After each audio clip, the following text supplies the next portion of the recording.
to the Race Guru Thunder Hour, brought to you as always by the Elite Plus Network and FantasyGuru.com. I am Rich, the better NASCAR manager than NASCAR Maletto, joined as always by the man, the myth, the legend behind the curtain. He's in front of the curtain with us, as he usually is on the Race Guru Thunder Hour. Sean Engel, you can find on X at SeanE247. And hat tip and shout out to Mark Hogan, the one and only DFS_Marlin, you can find on X, who joins us on a regular basis, but we always feel special when he's here, especially when he's coming off a tournament takedown like this weekend. Congratulations to Mark. Thank you for joining us again. Woo! That was fun to see your lineup last week, man. Congrats. Yeah, Rich, Sean, thanks for having me on. Excited to get after it. I mean, what can I say? You know, all the research that you guys are putting in, I get to just apply my spin to it, like we've been talking about the last several weeks. Just, you know, taking our talents from all different directions, molding it into one, and finished product was on Sunday. So I was just glad, you know, I think a lot of people feel like this weekend was a little boring on Sunday. For me, I was at the edge of my seat those last couple laps. So I got to say it was pretty entertaining for me, at least. Although Ross Chastain dropped like 7 spots at the end of like the final lap. And if that didn't happen, if he stayed like 15th, might have been talking about a much bigger win than I had. Well, and it was already a big win. If people don't know, it was shared in our Discord channel. Mark took down a tournament and collected $20K. So congratulations. In his second lineup that he's talking about there, those 7 spots were the difference in him cashing in another lineup that would have brought in another few $1,000s. And look, we've talked about it before, Mark, and I've said you've made me a better fantasy player. I'm not playing in the right tournaments. I have finished top 3 in 2 or 3 of them so far this year, but they're low value contests. We've talked about contest selection. I do want to make that a focal point at one show at some point to really tap into your brain on that, because I think it's an underappreciated skill. It's also an under talked about angle. You know, we can give you all the NASCAR info you want, but if you're not making the right mix and you're not in the right contest, it's not going to matter. So I'm just impressed, Mark. I love when you share those shots with us on X and in the Discord. And like I said, it's more we can give you. And this is, you know, we're in the football midst of it now, Mark, and you're dealing with this in UFL. And Sean, I know you're always helping out with the streams, and we see it with the questions. This is why I say there is no list, there is no cheat sheet. We give you a cheat sheet based on what we like and why, and we all try to give reasons. Mark's been great with the ownership percentages, which is something I need to add more of. We've talked about that. But there's a reason we add background, because you need to kind of use your own intuition on what works. If we just give everybody a color by number thing, none of us are going to win, because either we're all going to have the same freaking lineup anyway. So we're going to be splitting money left and right. And let's be honest, this is racing. This is sports. Nothing's a given. I mean, to your point, nothing happened the last 2 laps. I'm kind of shocked he lost 7 spots, right? But the way the move went down, and we'll talk a little bit about that, that was going to happen. Things like that do happen. And in all fairness, look, hat tip, because winning at a tournament at these tracks, you could say it's luck when we chase some of these, you know, later starters and all that. I mean, I did one BS lineup, profited, whatever. It was just chase and place differential. To win, as you've said in the before, got to have some contrarian, got to have some chalk. I mean, we talked about that too. I mean, you said, if I remember correctly, you didn't have a single driver under 10% ownership in your lineup. This weekend I had one. It was Noah Gragson, and actually, you know what? He might have been 12%. No, he was 9.5%, so he was barely under 10%. But everyone else, you know, I had Stenhouse, Chastain, Elliott, Larson, Byron, and Gragson. So what I did try to do, and I think this is a really good point to make, is pay attention to what's happening in the previous races, what's going down on the track that weekend as well. And one thing I noticed with the Xfinity race that I kind of forgot about from this track previously is you will have the manufacturers kind of take on the same strategies and pair up. And we've seen the Chevys and the Fords stick together and the Toyotas stick together. And that's exactly what happened. So when I went to craft my lineup, I had 2 lineups where I had one primarily Toyota-driven lineup and then another Chevy and Ford combined lineup, which was the one, of course, that knocked down the tournament. So, and it was just because they were correlated properly. I had a set of drivers that were more than likely going to be on a similar strategy and another set of drivers that were going to be on a different strategy. And that Well, goes hand in hand with exactly what happened there on yes. Sunday, too, because the Toyotas, they had a clear strategy in mind in order to basically leapfrog ahead of the field towards that last part of the race. But then it got completely botched, and then almost all of them ended up towards the back. Yeah. The amount of bad pit stopping was truly amazing. And I'm talking about on and off pit road. Like, what? The thing I find interesting in that lineup, Mark, is Larson, right? I'm shocked that, one, he was 10% owned, given his dollar point. But I would argue that probably was a difference maker for you as far as winning, because I can promise you a lot of good lineups didn't have Larson in it.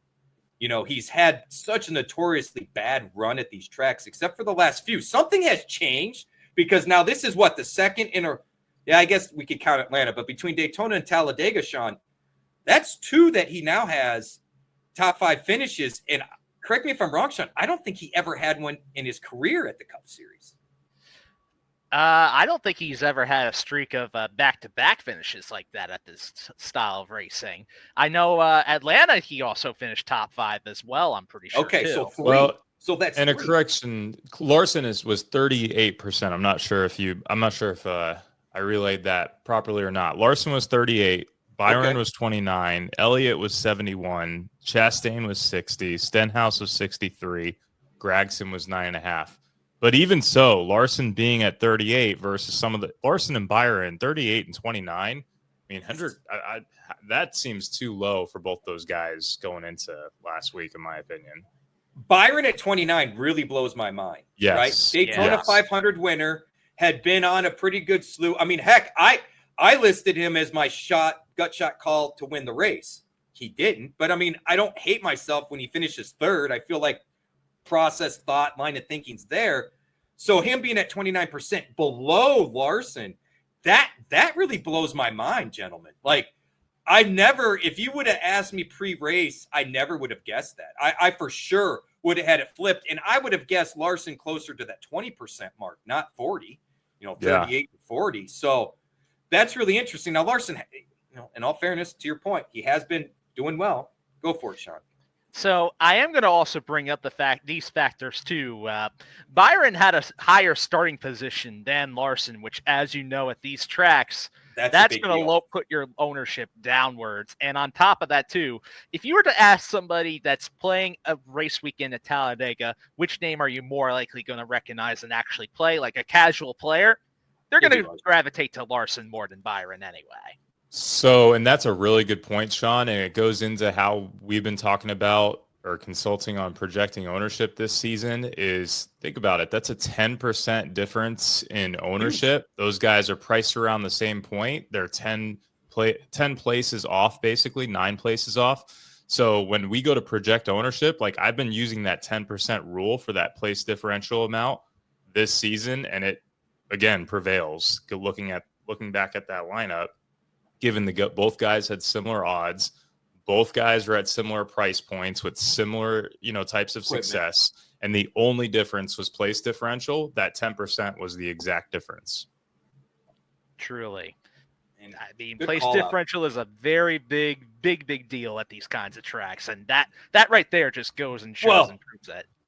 The funny thing is that these types of tracks, it's almost twofold, right? Because one, we run the least amount of laps that we run anywhere at Daytona, at Talladega, right? I mean, nowhere else do we run less than 200 laps outside of a road course, right? So when we talk about the ovals and all of that's significant. Then you mix in, of all the places we go, starting dead last means absolutely nothing at these events. Literally nothing.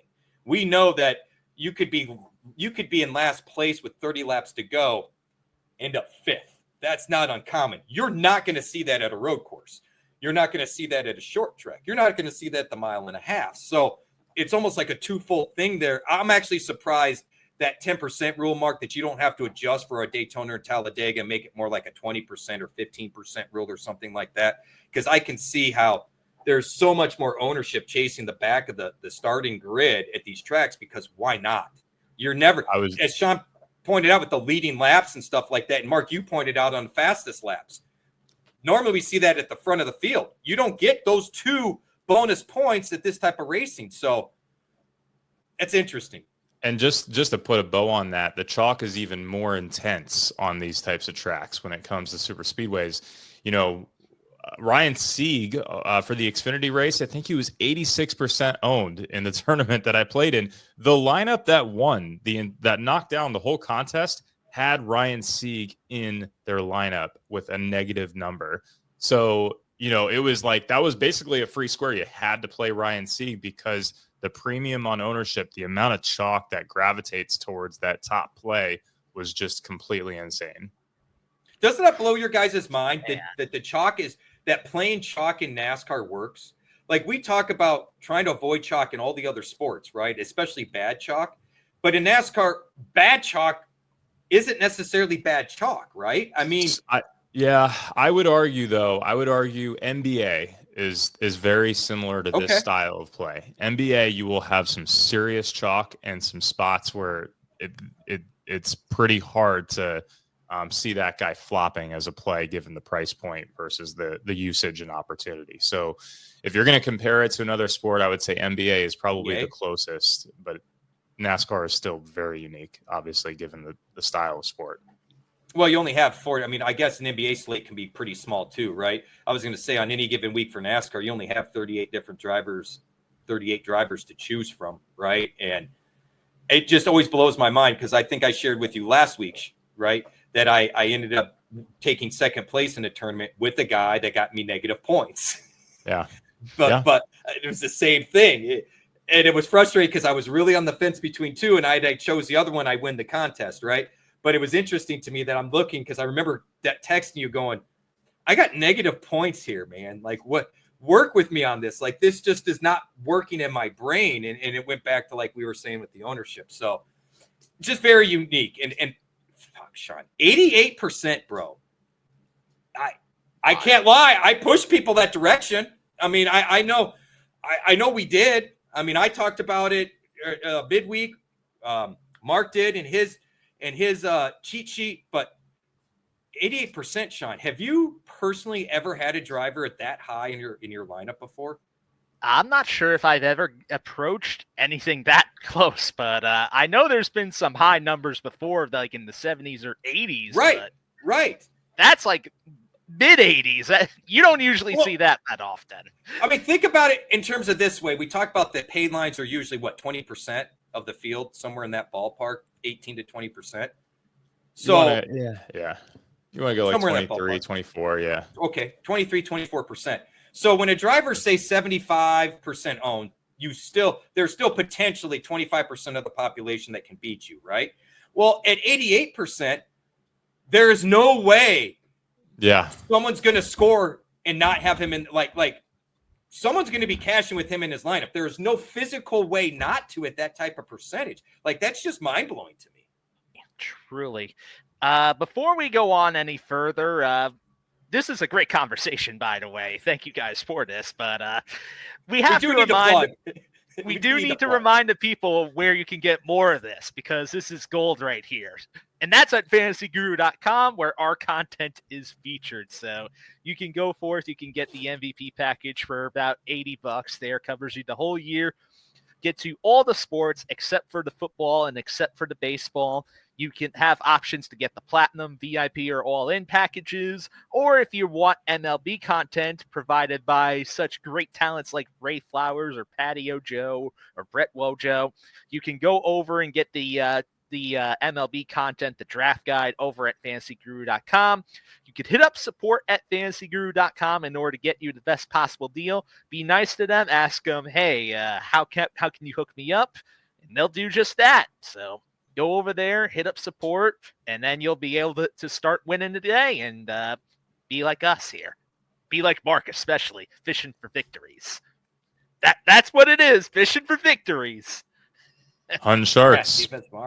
All righty. So with that in mind, let's finish up our Talladega reactions right here. So we saw there that Austin Cindric got his first victory of the year. He became the first Ford driver to win in the Cup Series this year. And one well, actually, no, he's technically the second because Josh Berry won earlier in the year. Would you guys believe that if you told me that the first 2 Ford drivers to win this year would be Josh Berry and Austin Cindric? Would you believe that? I would tell you, I would not have thought. You know what? There would be part of me that would be like, I'm not sure I want to bet against that, simply because the first 2 races of the year at super speedways and the Fords have been really, really good at the super speedways the last few years. So with that in mind, I wouldn't bet against you, but no. If we sat down here, last January and you said first 2 Ford victories are going to go Cindric and Berry, I'd pull up the schedule and be like, so you think they're winning the first 2 races of the year? And that's not what happened. So I would have been wrong anyway, but no. And I like Austin Cindric. I've been kind of hoping he kind of comes into his own here. I mean, he was fun to watch in Xfinity and trucks coming up. So it's good to see. It's fun to see his personality finally getting displayed. Like, I don't think people understand how funny and fun he is. The Bob Pockrass interview with the wreath and I'm going to wear it on the plane, and the square comment and all that was great. The reason he wears the bow tie, he's been open about that. That's just what he always does ever since he was younger. I forgot what the reason was. So it's been great to see that. And look, Josh Berry's, we've talked about, he's fun to cheer for, right? He is a throwback driver. Reminds me very much of an Alan Quickie, even though he doesn't own the team. So that's cool. But to be fair to your point, Sean, Blaney's been the guy that's been fast enough every week. Joey may have had an okay finish this week, but he's kind of keeps stepping on his tallywhacker throughout the year. But Blaney's had, to Mark's point, he's had some really bad luck. Blowing motors, caught in the round plays when a caution falls. Just the poor guy has found more ways to, he's like Dale Earnhardt at Daytona. He's found more ways to lose races this year than I thought were possible. Even his pit crew lost him one before too this year too. Which means we're in for a good correction at some point. It'll be a good DFS opportunity. See, I like how Mark's thinking. Yeah. That's exactly right. It's coming full circle, right? You just got to wait for the right track. And you know what? You may want to put a note in that for next week, I think. That's where I think you may want to think about that. I think that's a good call. I'll write it down. Write that down. So overall, I tell you what, I'll give you some quick overall reactions and I'll let you guys handle it because I've already kind of spewed about it. Here's my reactions for the races this weekend, except for the truck race. There was no truck race, so there is no reaction for it. That's my reaction. I'm kind of in agreement with you. Although for the Cup, it's more like both down, and the Xfinity is more like kind of side for me. I think what's ruining it for me was I hate the way the Xfinity race ended. Yeah, I wish they would have been able to get back to the line. I could understand considering that Connor Zilisch took a really bad hit right there. And it was bad. It was really bad. But He's out. He's out for this week. He is injured and not racing this weekend for Xfinity. I know I posted in Discord. You can tell how old I am because I see these wrecks and I instantly re-see Kyle Busch, instantly re-see Dale Sr., stuff like that. And the moment he hit, I put out in Discord, let's hope this isn't a career-altering incident because I don't want to be a Debbie Downer and Chicken Little Skies Falling, but legitimately, wrecks like this do derail drivers' careers, both physically and mentally. I don't think people understand that. When you're driving something and putting something on an extreme edge all the time, and you're always right there, and then you finally jump the edge and you're hurt. You're legitimately hurt. Your brain subconsciously remembers that. Your brain is like, hey, last time we felt like this, that wasn't good, bro. So I hope he's okay. He's young, so hopefully he heals well. But I got to tell you guys, I don't like hearing about back. Granted, Denny Hamlin's came back from his, and we haven't really heard any issues about that. It was about a 2-year process. Connor Zilisch was really impressing us. I didn't have him. This is not his style of racing, and he kind of looked good. Not kind of. He's been looking good at a lot of tracks this year that are not his normal wheelhouse. Yeah, it is unfortunate. you know, when you see a guy hit head on like that and the car just basically like goes right up and just crunches up, it's like it's almost surreal because you think it's like something out of a video game or, you know, Grand Theft Auto or something like that. So I don't know, man. It was unfortunate. I will say, getting back to the finish though, like how else do you do that? Because it is a split second decision. So like what could be an alternative if, you know, to play devil's advocate, if you're gonna have a grievance and, you know, is it to finish and potentially risk the safety element of this, or could you put like other maybe stop points on the track where it's like, okay, the next time they cross this line on the track, it's the caution is up, so whoever crosses that line first wins. I don't know, but I don't know an alternative way to do this without having to consider that it is a split second decision that the officials have to make in the moment, and there's a safety element involved.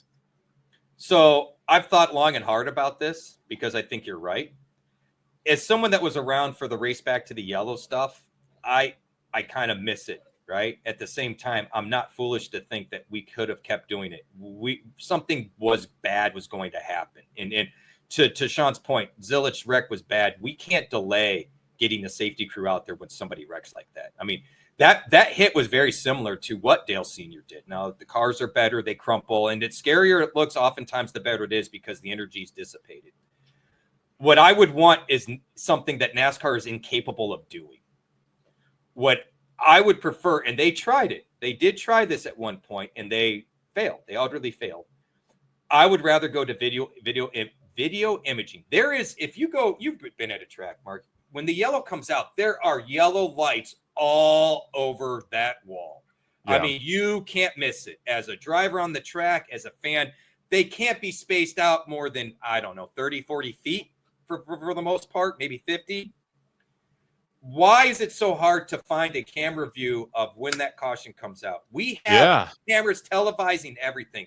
Just like, Sean, when I complained last year about the bad photo, all I wanted was chop video, right? Green, yellow. We should be able, with the time, come on, we use these high-speed cameras to look at the tires shrink a little bit on the dragsters when they take off, right? You guys have seen the video, right? Where it looks like it's a crumpled wet cloth, and then as tires spin, it expands. Like, we've got camera technology to do that. Why is it so hard for all the cameras they have scanning the field, all the different views, that we can't figure out a way to track where the leader's at when the caution falls? Like, I don't think that's, if we're really talking about what's fair, to me, that's because the moment the caution comes out, it's over. Why do we go back 50 feet, 100 feet to the nearest scoring pylon? Why? Because they want to be able to use electronic data instead of their own freaking brains. Honestly, I think that's what it is. They can't be trusted to make an actual call. But if we go to the scoring spots, we can say, oh, this transponder was ahead of this transponder right here at this scoring spot. It's indisputable. Meanwhile, as fans, we're watching it. That's not what we saw. We see the caution come out, and we're instantly looking for who's got the lead at that point.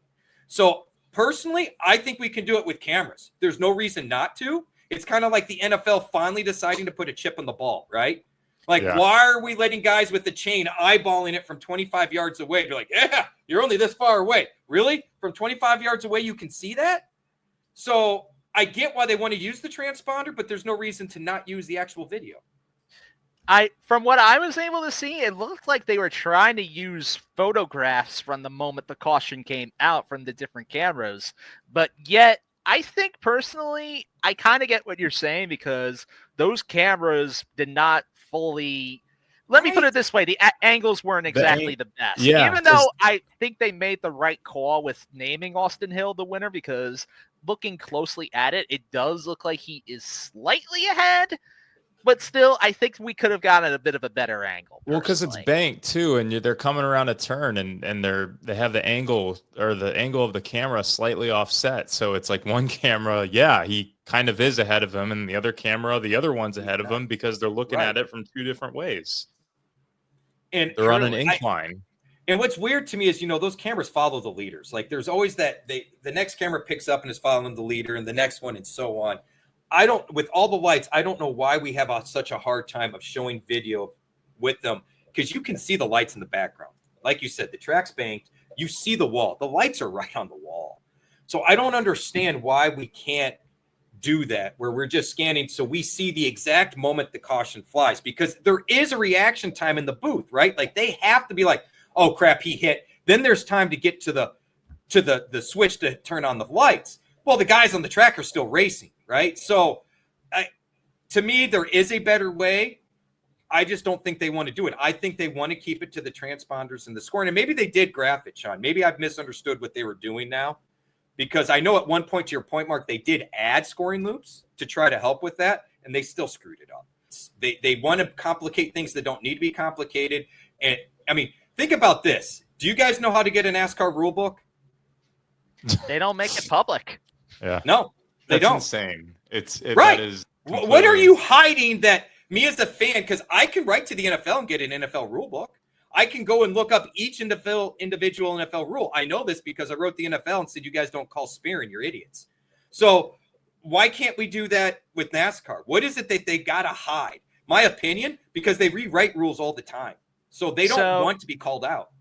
So I actually, before I got onto the show today, I was trying to look up about this too, because really? I know one of the things we're covering today does have to do with penalties, with more on that very soon. But what I was able to figure out actually is that they don't make them public just because of the way that there's information from the manufacturers inside of it. So they don't want certain pieces of information that the manufacturers are having to get out towards the other teams. So they have basically a core guide right there that all the teams have, but then in each team's rule book, because it has to do with like car setups and all that and rules and regulations for each manufacturer, that basically each manufacturer has their own version of the rule book, and that's not made public because for the risk of letting different manufacturers and teams get access to that leaked out information. So I have two problems with that. One, then let us have access to the core one, right? Because there should be general, unique, or uniform rules for everybody. Two, that tells me exactly why we have a problem with this car, Sean. If you're telling me that the Chevy teams get a different rule book than the Ford teams, than the Toyota teams, because there's proprietary information in there, then there is too much shared information or too much specific car manufacturer information, because that is absolutely dreadful. Imagine getting a football rule book and being like, so there's a different rule book for when you play on grass, and there's a different rule book when you play on turf, and there's a different rule book when you play indoors. That makes no sense to me. And I understand the equipment is part of NASCAR, but then that tells me NASCAR is getting way too into the weeds on telling these teams what they can and can't do. That's what that tells me. This is just what I've apparently have been researched, through like Twitter, Reddit, Google, all the. I have no doubts on this, though, Sean. I believe you. I think you're probably right. And look, Denya's gone online on record and saying they're regulated on setups. Now it makes sense. I didn't understand his comment before, but now what you outlined makes complete sense, Sean. So what are we doing? No wonder why the car sucks. You have these talented engineers that are geniuses, and you're telling them what they can and can't do by people that clearly sniff their own farts and get high off of it. I mean, NASCAR management is so backwards. I didn't think you'd get me more mad, Sean. Somehow you made me more mad, and I'm not mad at you. I just, what you said now paints a better picture, and I'm beside myself. Now, keep in mind, there's probably still more to it that even I don't know, because this is just bits and pieces, but this is so far what I've interpreted. So, getting into digging. Yeah, I think more digging is going to be required for sure. But fair enough. But I tell you what, man, But, speaking of rules and regulations, and also speaking of the fact you are like, Joey Logano, he got a good finish because he didn't step on his own you-know-what. Well, his team did it for him, because both him and Ryan Preece ended up getting disqualified after Talladega. The funny thing is it doesn't help us for DFS, right? Or because you get the credit for more or less the unofficial scoring is how DK does it, right? We had this discussion in Discord too. But they can't get out of their own way, man. I mean, you called it last week. I think it's karma. Karma for complaining about Cindric pushing Bubba Wallace for stage points or whatever that was. So love it, Mark. It is wild. Get over it, Joey. We know you do the same. Welcome to the dark side, Mark. Welcome to the dark side. But yeah, I do feel bad for Priest. I do feel bad for Priest. But he'll be back this week. Here's what's interesting about the Priest thing, because Keselowski, our RFK said we're not appealing it, right? But did you guys hear what happened? They were out of adjustment on the spoiler, and so they had to get the spoiler to the right area, and the only way they could do that was with the extra shim. I don't know how thick these shims are, but dealing with doors, for example, we used to shim hinges with pennies at times because they're cheap, and sometimes that one penny is enough to make that door no longer stick, and now it is upright. So it makes me wonder, because so many of these parts, you've heard me complain about the parts, specifically the air guns, are regulated. And you can't modify them. We've all had models and things like that. How many times have you guys worked on your car, bought an aftermarket part, and it didn't quite fit? You were told it was no nuts and bolts needed, it was going to fit, but then you get it on your car and you're like, it almost fits, but if I put this little screw in here and there is a hole, boy, this will fit right. And you put it on, it looks great and everything's happy. Well, at least you don't have a rule book to follow. So I feel kind of bad in Priest because they openly admit, yeah, they added the shim, but I'm not sure they were all that in the wrong for adding the shim, because everything was in compliance as far as the angle, which without that shim, they would have been without the compliance of the angle of spoiler, which theoretically would have given them an aero advantage. Isn't it? Yeah. So is it something that they added like before the race, or because I heard on the radio too, and I don't know if this is accurate or not, but it sounded like when they do these inspections, the pre-race inspection looks at different things than the post-race inspection. And why would that be? Why wouldn't you just look at everything pre-race and post-race? So as far as what I know on this, the pre-race inspection isn't as in-depth as the post-race inspection. Usually that's just because when they try to do the pre-race tech, they only have a certain amount of time before they're supposed to get these cars on the track. So they kind of condense down what they check a little bit. So that way they can make sure they have enough time for each car to go through tech and still set them up on the grid and everything. Whereas if it's at the end of the race where they're doing post-race tech, you know, there's no such limit as far as getting the cars on and off the track, so they can take their time and do a deeper analysis of what's legal and what's not legal with each and every car. That's why it sometimes explains how they catch things not during pre-race inspection, but post-race as well. So they check some basic stuff. The ones that get weird is like the ride height, because they do ride height before and after, right? Spoiler is one of the things they do before and after. So it was my understanding that at pre-race tech, the spoiler wasn't quite where it would needed to be, or when they did their own tech on it. So they added the extra shim, because you're allowed 2 shims. They use 3.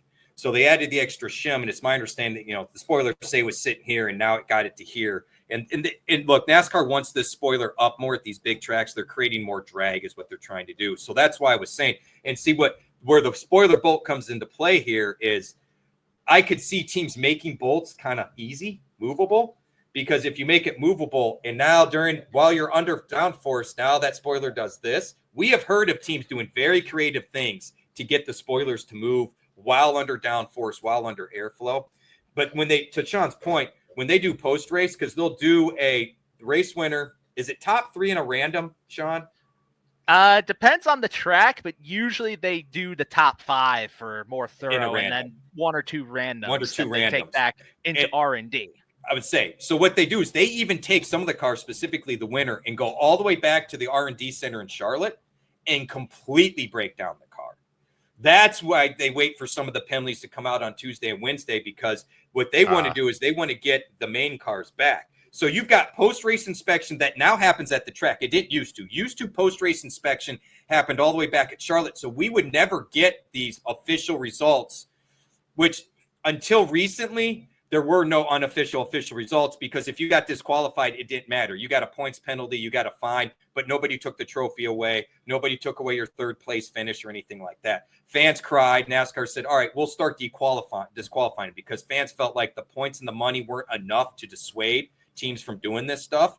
They felt like a disqualification was. NASCAR said, hey, we're listening, we'll disqualify. Well, they started doing that. Well, then it was like, well, it's taking too long. So then they said, we're going to start doing post-race tech at the track. To Sean's point, we're going to take a little more time because we're only doing a handful of cars. So if it takes us an hour and a half to do 5 cars instead of the 2 hours to get through all 38, so be it.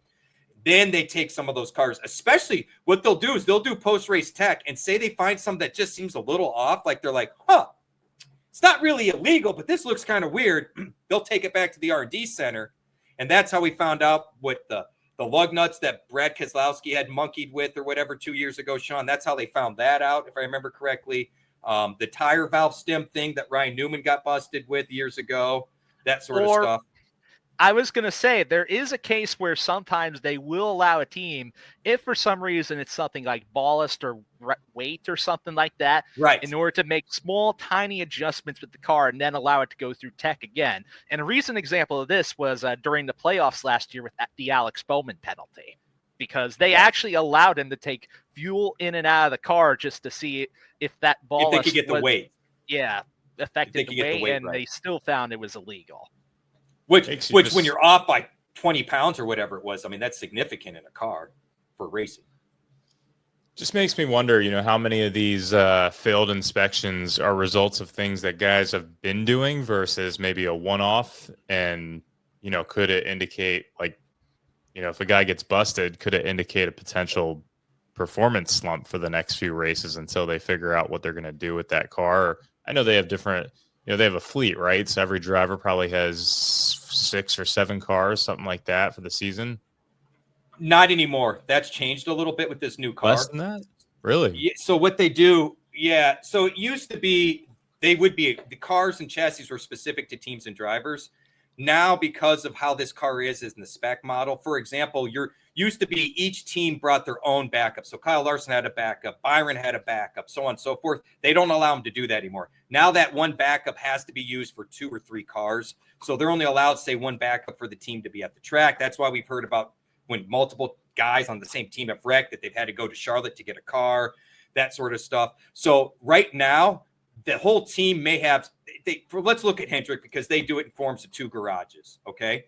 So for the 9, it's Larson and Byron under one garage. So the 5 and 24 and the 88 and the 9 are in another garage. So under the Larson Byron garage, they may have total right now, which some of them are being built, say 10, 12 cars, to your point. So like an average of 6, but of those 10, 12 cars, only 6 are probably race ready or close to it. 2 for each of them for the upcoming week, 2 for the following week that they're already starting to prep, and potentially a backup for each week, right? The other ones are still in the process, whether they're breaking down the old cars, because the whole idea of saving money with this car was you could run it everywhere. Whereas in the past, we had a Martinsville car, and that Martinsville car may run, probably not at Bristol, Sean, but maybe New Loudon, something like that, another flat track with heavy braking, something like that. Whereas you might run the Bristol car at Richmond too. You're hoping to not wreck at Daytona because you want to take it to Talladega and or Atlanta or something like that. NASCAR said, hey, that's part of the cost problem, so we're going to get rid of that. So nowadays, when you go to these shops, there's far less cars, and they're not as specific. In fact, typically the backup cars at the track, they don't have seats in them, because we don't know. There's a big difference between Kyle Larson and William Byron as far as the seat that's used. Well, we don't know who's going to use it as a backup, right? So, but to your point about going into a slump, a perfect example of this is when NASCAR put a stop to the crabbing. What the team started doing was a dirt track trick where they let the rear end float. So you would see the car go down the straightaway, and that rear end was kind of cocked, so it looked like it was crab walking down the track. NASCAR, it got to an extreme. NASCAR said, we're stopping it. Well, the teams that have really kind of perfected it, they did hit a bit of a slump. Carl Edwards struggled for a little while. Kyle Busch struggled for a little while. Kyle Busch is the one that saw what Carl Edwards was doing and was like, what the heck are they doing? Why can't we do it? The tape issue with Denny Hamlin last year, I don't think that led to it. But what you are seeing, Mark, is these teams play with things. They put BS on the car to see if it'll draw attention from another team or NASCAR officials that does nothing. and they'll do other things, seeing if it will do something. I believe they probably played with that tape to see if it will do something. I don't know that they accidentally left it on there and then covered it up. I think that they thought, hey, if we can get another paper's width of downforce on that front end, that could be the difference in the 1,000th we need to stay up front or something like that. So NASCAR, they stay random, but let's be honest, Sean, we know they aren't necessarily random. When a car like, let's say Justin Haley all of a sudden was running well and he finished 10th, even though he was running 5th all day and he hadn't been all year, don't be shocked if NASCAR pulls that car, because they go, wait a second, what happened in the last? It's kind of like when Pat McAfee got busted when they tested for steroids after the tackle, right? No one ever questions a quarter or a kicker, but then he levels the guy on the kickoff, and what happens? We need to test you. It's a random drug test. Random because you saw him lay out somebody. You're like, this doesn't happen from a kicker. Same thing in NASCAR. So maybe it's a good way of potentially, identifying some riskier plays. Hey, this guy got, disqualified coming out of Talladega for doing something. And so the next time we see him at Talladega, maybe we think twice about, perform the same way, or maybe he doesn't perform as well. Yeah. I would say it's the opposite. I wouldn't expect them to push the envelope the second time around, because they're going to need the points. Now, to your point, does that mean we see them not perform as well? I think that's a very valid question. Yes. I think that's well within play. I mean, one of the reasons we got rid of the new engines, when they used to run multiple engines, you could blow an engine in qualifying or practice and go to a backup engine. Mark, it was like clockwork. Whoever went to a backup engine to start the race, they were always the fastest car on the track. Always. Yeah. And why was it? Because they didn't have to put the extra miles. That motor had to get through qualifying, practice, and the race. Well, now the new motor, they just got to get through the race. So they might thin it out. They may run a little richer. They may do something to tune up that engine to put it a little bit closer to its breaking point, because they don't have to put on an additional 100 miles. Yeah. True. Makes sense. And it's something to consider, I would say. I wouldn't say this is even a theory at this point, but just another factor to keep in mind when creating lineups or considering a track with a driver with maybe good performance in recent history. Sure enough. Yeah, surely enough. So continuing on here with the theme of penalties, we had 2 Xfinity Series teams get hit with L1 level penalties. The number 87 team of Austin Green for Jordan Anderson Racing and the number 99 of Matt DiBenedetto for Viking Motorsports both got fined $25,000, as well as 20 driver and owner points and 5 playoff points for rear bumper cover violations. So that's 2 different sections in the NASCAR rule book that they violated, these 2 Xfinity teams. That's especially a gut punch for that number 87 team in particular, because first of all, they didn't even make the Xfinity race on speed, so they didn't even get to run. And second of all, they now have negative points, which means if they're going to try to qualify into Xfinity races, their job got a lot harder, because, well, if it comes down to owner points, as we know, they're not going to make it in. And honestly, Sean, it's a big gut punch for Matt DiBenedetto's team too, because they have not had the finishes they had been hoping for. This was probably the best run they've had all season. That's a bummer, because they're not doing well in the points anyway. But it was nice to see Matt back up front a little bit, and makes me wonder what they did to the bumper cover. Because like you said, Sean, you didn't even get on speed. So if you were cheating, you weren't doing a very good job cheating. So as far as I know, these penalties come from the fact that they caught these within pre-race inspection or pre-qualifying inspection. So it took place before qualifying, and then they basically noted and tagged it and decided to include it on the report to decide what kind of penalty the teams would get after the race weekend was done. They never got to run this way, which leads me to believe with these 2 teams, I don't know if it was intentional, but doesn't matter if it was intentional or not as far as the rule book goes. Yeah, just either way, NASCAR says that if you do these kinds of things before qualifying, you're going to get tagged for it, and you are going to get penalized. Which, honestly, that's a good way to deter it. Because if you're not going to hammer them for the pre-race stuff, then everybody's going to try to sneak in anything and everything they can. Truly as it is. What do you think about these penalties, Mark? What makes you think about it here? sucks to suck. I don't know, man. It's like, don't figure it out. Don't do things like this. But I think the outcome is that we're probably going to see maybe even more aggression out of these guys in future races. Particularly, I was thinking Matt DiBenedetto as well. So makes him a riskier play now. He's one of those pay down guys in that 6,500, 7K range normally that we like to play. He gives us good place differential, but he might have a little bit of a higher chance of wrecking now because he's going to be going for a win. That's a valid stance. Truly. I agree with that stance. Good call. Now, just one more note, one more news note here. We kind of touched on this already, so we don't need to go super deep into this. We only kind of went halfway deep on one part of this. Connor Zilisch being out for this week's Xfinity Series race due to the lower back injury, but we didn't discuss that his replacement in the number 88 this week is going to be Kyle Larson. So they go from Zilisch to Larson in the 88 Xfinity Series race this week, which is a very interesting call. If I'm the 88 crew chief and team, I'm loving life. We've got this young guy by the name of Connor Zilisch that just makes us all look great. And now we get to work with the one and only Kyle Larson that has openly admitted he wants to whip up on anybody in the Xfinity Series and put a bullseye on his back. I love it. Our buddy Dylan was talking, we were texting back and forth about it. Look, they're similar sized drivers.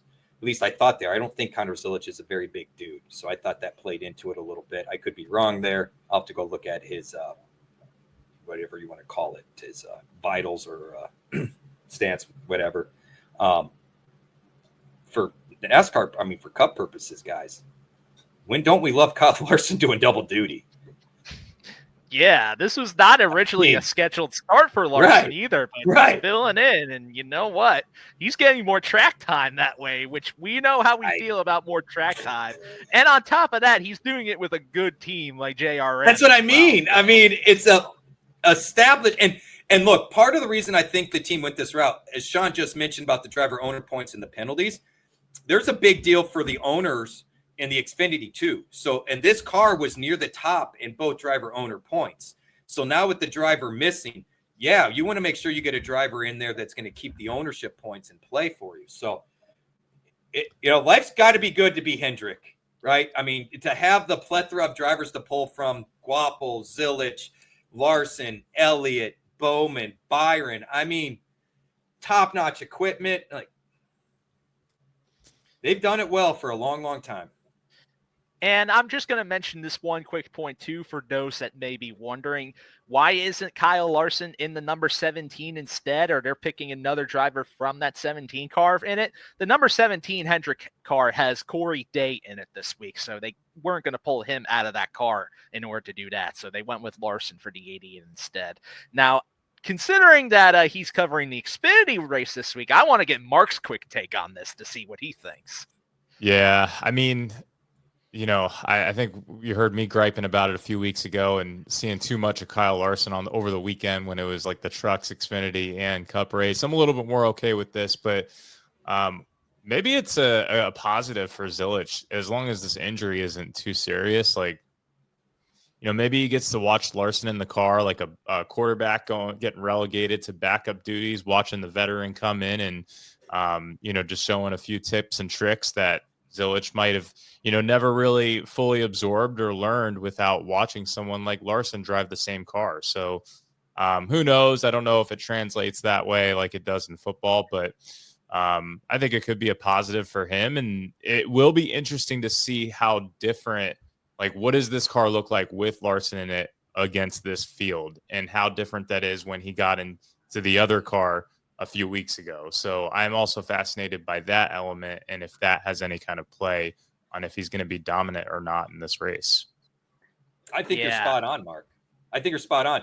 If nothing else, Zilisch might learn a couple of things about the car itself, because every driver has its own feel. And one of the things I go back to is when every time Mark Martin went to another team, he made everybody better. Sean and I have talked about this at length a few times. And part of it is because when you know how the car should feel to be fast, you know what to tell the crew chief and the crew to do to the car to make it fast. To be fair to Connor Zilisch, they're giving him fast cars. I don't know that he knows exactly what he needs or wants from the car. having Larson step in, would it shock me? I'm worried Zilisch is going to miss some time, but would it shock me when Zilisch comes back that he potentially could be faster? Not at all, because I could see the team learning from Larson or picking up a trick or being like, hey, you can run it a little deeper into the corner.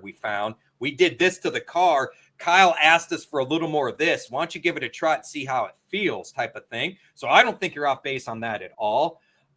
To Sean's point, though, I think we're probably going to see Day in this car. I'm guessing he's out for 3 to 4 weeks. They haven't said that, but Sean, when was the last time a guy had a back injury and didn't miss 3 to 4 weeks?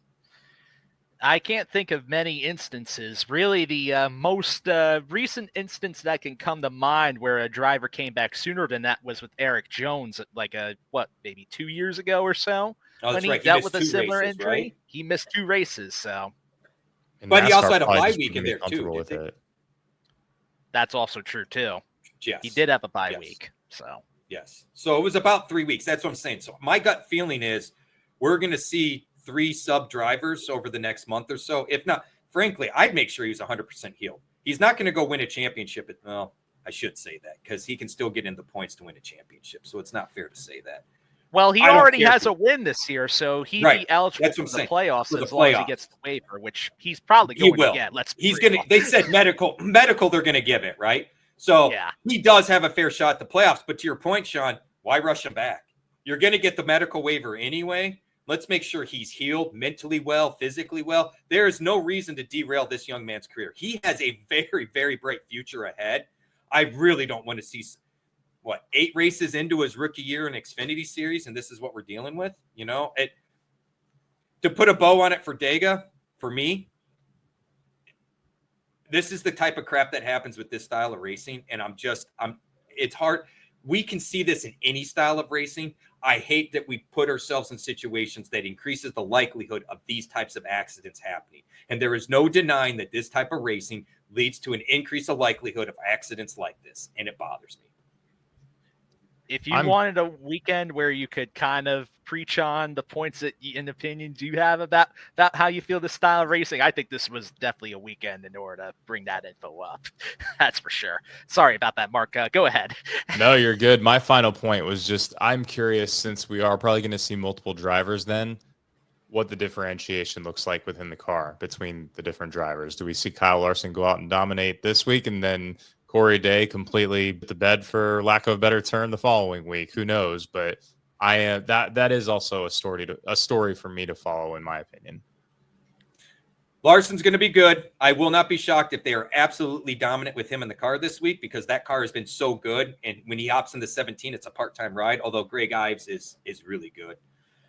I don't think Connor Day with the bed. However, I do think you will notice a difference between how the car looks with Zilisch versus how the car looks with Day. And I think you're going to find you like the way it looks better with Zilisch. That's how I think you'll see it playing out. Hopefully. Truly.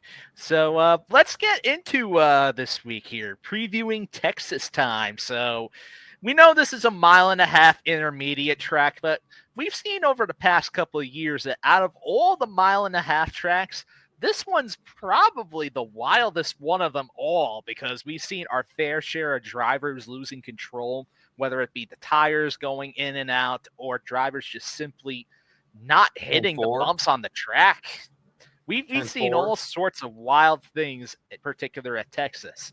Now, we ran a few 1.5 mile races earlier this year. We've got Las Vegas and Homestead under our belts, which both use the same rules package. I think Vegas is the closest comparable we got out to tracks ran this year so far. But even though we got our usual 1.5 mile strategy of looking for a dominator or two in order to dominate the race and then look for place differential where we can and solid finishers for the price, this weekend is a little bit odd, especially when you think back towards last year's Texas race. We didn't really have a serious dominator lead more than 60-something laps.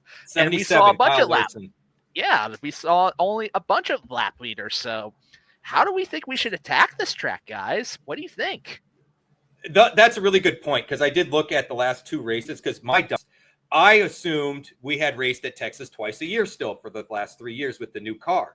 So I pulled up the last 6 race data, and I'm like, man, this is weird. There's only like one driver had 6 top 10s in the last 6, and it was Brad Keselowski, and nobody else did. And I'm like, man, this is weird. And so then I pull up to previous races because I want to go through race by race like I usually do. And I notice, oh, crap. No, we've only had one. Sometimes it's been in the fall. Sometimes it's been in the spring. So we don't really have any consistency there. What was interesting to me, Sean, when I looked at last year's race, Larson led the most laps with 77, but he finished like 12th. 4 or 5 guys led 30 laps or so. I think there was one at 60 something, but there was 4 drivers that led like 31 to 37 laps. So that goes to your point. And what was interesting about that, 2 of them did finish in the top 3. So the race winner led around 33, 37 laps, but they did not lead by any means the most laps. But from your point, from a DFS standpoint, it was good enough from a dominator stance. This track, honestly, you guys, I think this might be one of our most difficult tracks to handicap because of what Sean just said. The bumps are a problem. They really are. The narrow, or is it turn 2? I kept saying turn 4. It's turn 2 here. Isn't it the exit on turn 2, Sean, that gets real narrow that drivers complain about? Yeah, and then a lot of drivers struggled with turn 4 last year. Which was weird because it's always been turn 2. That's why my brain's all fried. Because it was last year with turn 4 that everybody kept looping it around. And isn't that where the bumps are at? Yeah, because you know what? The thing is, too, is that turns 1 and 2 were reconfigured within the last few years, but turns 3 and 4 weren't. Right. So this is wildness and craziness, I think, is spot on, which is the other reason, Mark, I'm kind of big on Larson this week. Because if anything, he's going to have a little bit more practice and seat time of dealing with it. Because I just think, remember drivers during the interviews going, yeah, I didn't hit the bumps right. It was a problem. Like there's a certain way you have to go through or you will upset the car. So between the data backing up that we didn't have any real true dominators, the data backing up that we don't have any consistent top 5, top 10 finishers the last 3 years, I'll be honest with you guys. I'm kind of leaning on recent race data as far as the drivers that have been getting it done lately. That's not a bad angle. I think that's a good angle as well. I would say this to me feels more of like a stars and scrubs type of build here for this week. And the reason why I say that is because of the recent lap history, because of a lot of people looking at, the fact that laps led was split amongst like 13 different drivers or whatever it was, like you said, and 7 of them had more than 10 laps led per. You're going to see ownership level out. There's not going to be. I don't think there will be guys that are chalkier than other plays, but I don't think you're going to get the 70 to 80% ownership spots like we saw last week. So the reason why I point that out is because I would prefer to probably go after more high-end drivers, the 9,000, 10,000 guys, flood those in my lineups, knowing that, if they start 30th, it's going to be much harder for them to get all the way up to the top, and probably targeting more of those guys that are like low 20s and then maybe starting position in the 10th spot or so to get those laps led. Because if you can get 3 different guys that have 30 laps led apiece, now your whole lineup has a premium on everyone else you're going against. And now all you have to do is get place differential from your value plays.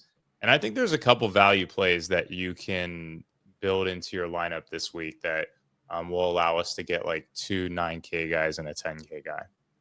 I really agree with that, but I also think, too, that another factor that's really going to come into play a lot is practice and qualifying this week, especially because we know the track conditions are going to be really, really dependent on that kind of thing. And when the drivers at least have an idea of how the track conditions may be, and practice and qualifying is going to give us a bit of an idea of that, they're going to be able to adjust their cars accordingly. And then from there, we might have an idea of who's got a handle on the track and who's not comfortable with the track. And let's be real, comfort is going to be a big thing what these drivers are going to be talking about this week. And we saw it last year too. So let me go over a little bit of highlights from last year's race, because I think you guys are going to find some things interesting. So 31 drivers ended up on the lead lap. 276 laps, okay? The first driver not on the lead lap was Ross Chastain, who made it to 275 and was out with a crash, okay? He led 33 laps. 30th place finisher was on the lead lap, led 37 laps, and that was Denny Hamlin. Kyle Larson led the most laps with 77. He finished 21st after starting on the pole. Joey Logano led 14 laps. He finished 11th after starting 20. Bubba Wallace led 5 laps, started 10th, finished 7th. Tyler Reddick led 37 laps, started 4th, finished 4th. And Chase Elliott led 39 laps, started 24th, and finished 1st. What I'm getting at there is, holy crap, you could have had 2 dominators, 3 dominators, and those guys finished in the back. And what's interesting to me is they finished in the back on the lead lap. So that tells me, and I'm trying to go back through my memory banks because I'll have to watch the clips. Well, what happened the last 2? Go ahead. Double overtime or something ridiculous like that. Hamlin went out at the end. Chastain went out at the end. Wasn't there Reddick? No, I think it was some sort of wreck. But then Reddick should have had a more dominant race last time. And there was, I think he had an issue on pit row or something at some point that it was late in the race and he was able to still even recover, but he really should have done a lot better. That's exactly what I was going to bring up, Mark, because another thing that affected this race, from what I remember, was there were a couple of pit road penalties that affected drivers being either too fast on pit road or just pit crew members just doing something they shouldn't be, like too many men out at once. Yeah, pit road is definitely going to be a factor, as it's been all year long. So that's a big one to pay attention to. Who's doing well right now on pit road? Who's not?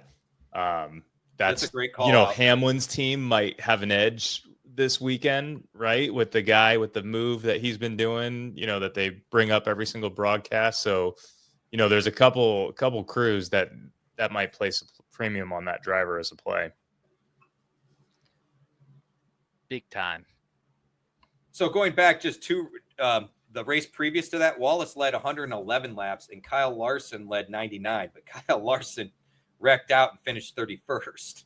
Bubba finished 3rd. The race winner, William Byron, only led 6 laps. And then again, another 36 laps led by Tyler Reddick, who finished 25th. Yeah, I remember that race that you mentioned in question there, Rich. Larson and Bubba were the 2 best drivers during that entire race. Larson pretty much was the guy to be early on until he crashed. Then Bubba kind of took that race over, but then he kind of botched the last restart of the race and gave the race to Byron right there, even though he had the best car.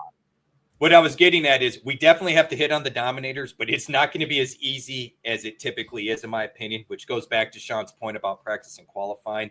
Because when I look at that, and then what you were saying with the cautions, this is where racing gets frustrating as a betting and fantasy player, right? Because you're right, Mark, the race should have been over at lap 260 something. Instead, we went all the way to 276 with the double green white checkers, the rate crashes, everything else. The drivers who were fastest, 3 of the 4 didn't even finish in the top 15. Craziness happens. That doesn't mean we should bet on it. That doesn't mean we should assume that's going to happen. But I do think we need to have a little bit of cautiousness as we approach, because the bumps, the turns, for whatever reason, there seems to be more calamity at Texas than we have at most of these other tracks. I agree with that 100%.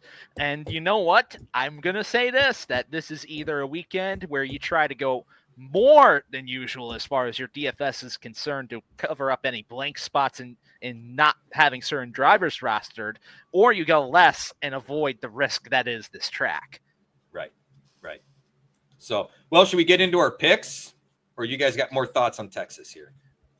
I think really we've hit on mostly of what we needed to do. I think as far as the betting is concerned, I'm paying close attention to practice and qualifying and really making the majority of my bets after that period is done. There's only very few I can make beforehand because of the track's unpredictability. So getting into that, let's get into the notable part-timers and, notables and part-timers. That's what we call the list right there. We have ourselves a big list right here for trucks and Xfinity this week. Cup has a very light list. Let's get on into it. Rich, you want to cover us with the trucks here? You got it, man. So in trucks, oh, my sheet disappeared on me, Sean. Here it is. Good Lord. If I remember correctly, right off the top of my head, I believe Brandon Jones is driving the number 1 truck. You are correct. He is. That. Brandon Jones, number 1, Tricon Garage. Nothing, no surprise there. We see that from time to time. Don't sleep on him. Nathan Bird in the 02 Young's Motorsports truck. Cody Dennison in the number 2 Rome Brothers Racing truck. Nick Sanchez back in the truck series in the 07 Spire. I can't lie, gentlemen, I'm kind of looking forward to that. That's in the 07. Carson Hocevar is in the number 7 Spire truck. That's another good one to watch. Stefan Parsons, number 20 Young Sports machine. Josh Rome in his own number 22 Rome Brothers machine. And Luke Fenhouse is back in the 66. Side note on Luke Fenhouse, I believe Luke Fenhouse has a couple of races he gets to do with JRM. Let me double check that, but I swear that got announced, and I'm looking forward to see Luke Fenhouse and some JRM equipment. That's interesting because I did not look to see if that was a thing yet. So do inform if that is true. But in the meantime, I'll read off the Xfinity list right here, where we have Nick Lights in the 07 for SS Greenlight Racing. Corey Day, as mentioned, is in the number 17 for Hendrick Motorsports this week. Riley Herbst is in the number 19 for Joe Gibbs Racing again this week. So excited to see there. Catherine Legg is back in the number 32 for Jordan Anderson Racing. Joey Gase is in the number 35 for his own team, Joey Gase Motorsports. Mason Massey is in the 45 for Alpha Prime Racing. Mason Maggio is in the number 53. That's the other Joey Gase entry. Leland Honeyman is back in the 70 for Cope Family Racing. Dawson Cram is in the number 74 for Mike Harmon Racing. Kyle Larson, as mentioned, is in the number 88 for Junior Motorsports. Then we have Josh Bilicki in the number 91 for DGM Racing. And the other part-time DGM Racing, the 92, has CJ McLaughlin in it. I believe, as far as the Xfinity Series race is concerned, that 2 cars, there it is. 2 cars will be missing the race as it is. So 2 drivers are going to go home after qualifying for that. Do keep that in mind. So as for Cup, there's only 2 entries. We have Chad Fincham in the number 66 for Garage 66. And then Jesse Love is back in the number 62 this time for Beard Motorsports. And Rich is doing a love dance for that. So there you go. I love Jesse Love, man. His personality, the way he drives, he is a fun dude, man. And I wish it was more RCR equipment instead of Beard, but they've got the relationship. It's fine. You know, Anthony Alfredo was in that machine last weekend. I love Jesse Love. And I was wrong. It's not Luke Fenhouse. It's a different driver. So I know Dale Jr. talked about Fenhouse, but I thought he was driving for him. So my apologies there. Thank you for the clarification right there, Rich. Now, before we get into the rest of our driver picks, as we know, or as we mentioned at the top of the show, I should say, we are a part of FantasyGuru.com. You can go forth and get the MVP package for $80 for the whole year, or you can get the Platinum, VIP, or All-In packages to get you covered for all other sports. You can find our content right there, you know, whether it's My Cup articles and cheat sheets, Rich covering the trucks, and Mark covering the Xfinity. Sometimes we flip-flop around on occasion here and there. Either way, you can find it all right there.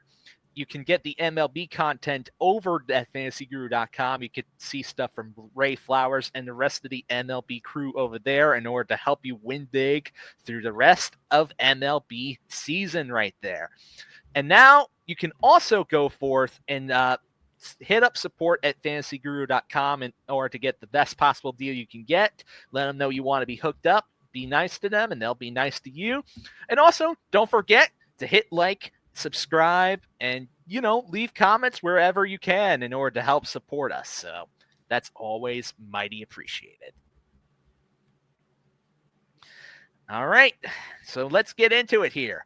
Top price picks to watch, fellas. What do we got this week for Texas?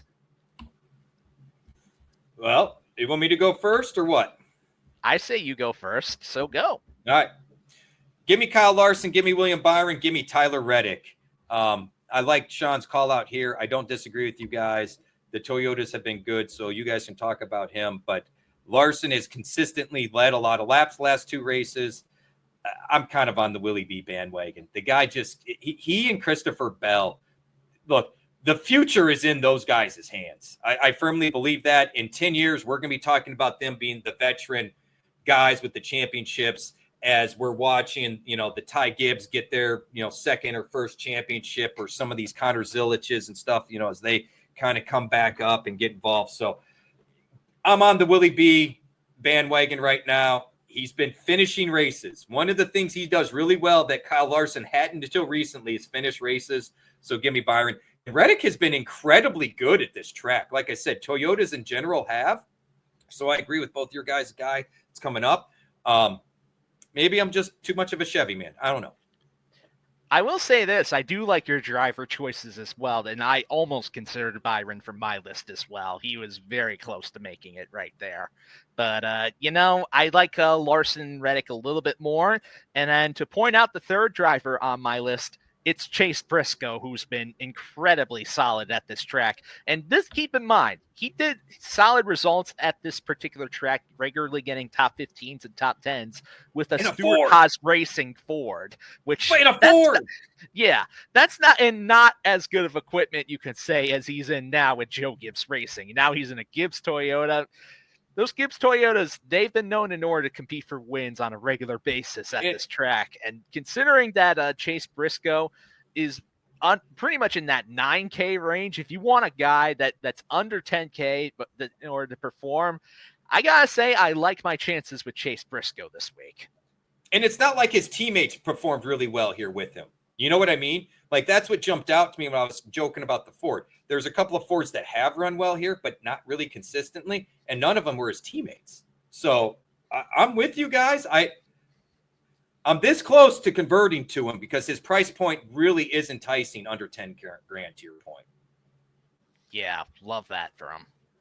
So I've got Tyler Reddick, William Byron, and Chase Briscoe. And the thing about Briscoe is he has two of the three most recent races. He started in the 30th and 31st spot and got into the top 10 and the top 5, where the other race he finished 6th and started 5th. So the one thing I would say about Briscoe is he's a much more palpable play, in my opinion, if he does have that enticing place differential. But if we see him qualify towards the top, that makes me a little bit more hesitant because I think the ownership is still going to run with him given the lower price point and the track history. And I don't know. I feel uneasy about him because Rich, you mentioned it before, but let's go after guys that are hot right now. And I just feel like there's a little bit, it's kind of like Suarez at the beginning of the season where there's just a little bit of a snake bite that's following him right now. So I'm a little bit more into Reddick and Byron, and I think those two higher price plays, the ownership will be relatively, they're going to be chalky plays, but relatively in check, especially with Reddick, given the fact that, he should be Byron's price point and Byron should be Reddick's given what actually played out in some recent races. I think the finishing, the finishing positions don't obviously tell the full story here at this track as a recent. Mm-hmm. That is a good point to make right there. Now, I want to do this little thought exercise with you, Mark, here too. So the driver that was in the past 3 years of Briscoe's car, that number 19, as we know, was Martin Truex Jr. In 2022, he qualified 15th. 2023, he qualified 16th, and then last year he qualified 9th.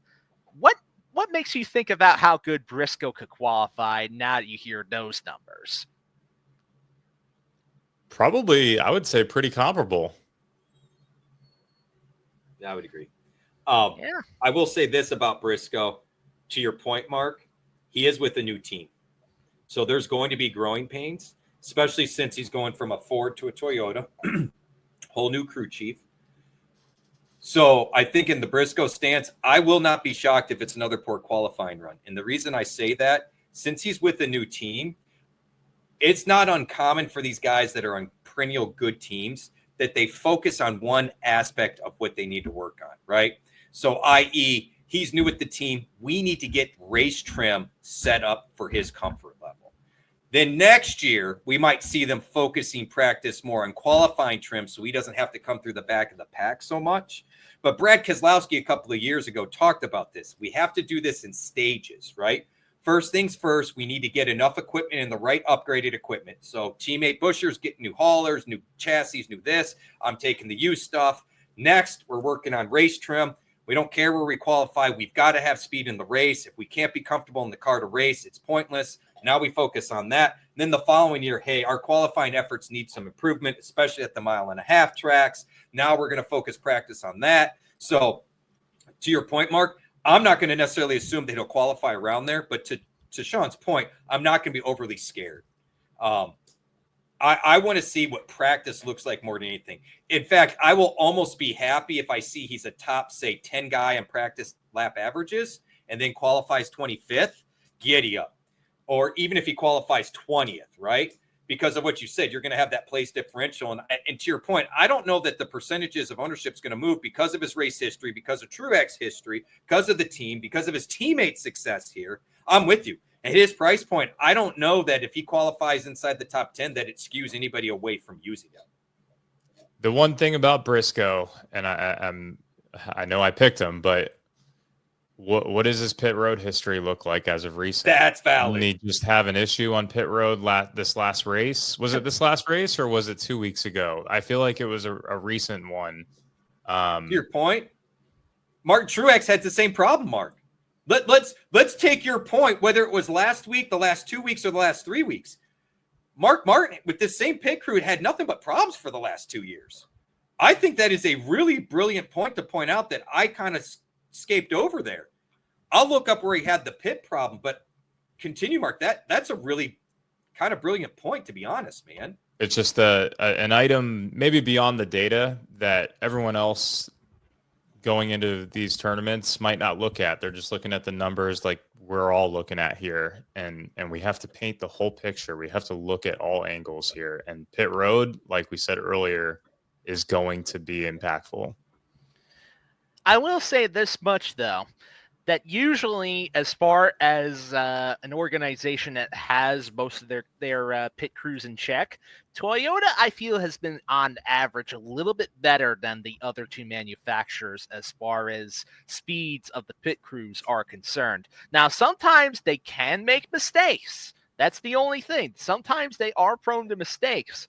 But as far as the actual pit road athletes being fast on a pit stop, on average, the Toyotas have been usually a little bit better, and especially the Gibbs and 2311 teams in that regard.